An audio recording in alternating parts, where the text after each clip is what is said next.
কেন হেল্প লাগবে, ওকে হেল্প পেয়েছে সব না তাই। হ্যাঁ, যারা মালয়েশিয়া থাকেন তারা হয়তো এই এরিয়াটা চিনবেন। এটা আপনারা ভাবতে পারেন কুয়াশা পড়তেছে, কিন্তু কুয়াশা না, এটা হচ্ছে মেঘ। আমরা মেঘের ভিতরে আছি।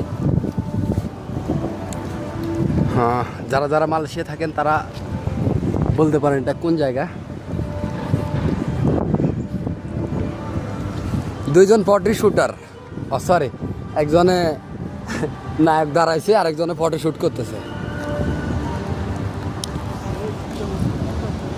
এটা কুয়াশা না, আবারও বলতেছি এটা কুয়াশা না, এটা হচ্ছে মেঘ। আমরা এখন মেঘের ভিতরে আছি, যেটা স্থল থেকে আমরা 6700 ফিট উপরে, এটা পাহাড়ের একদম উপরে।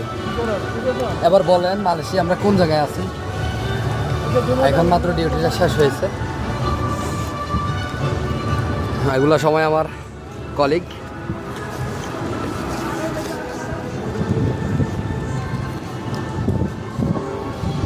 সো বাই বাই, আজকের জন্য এখানে সমাপ্তি। সুজন ভাই।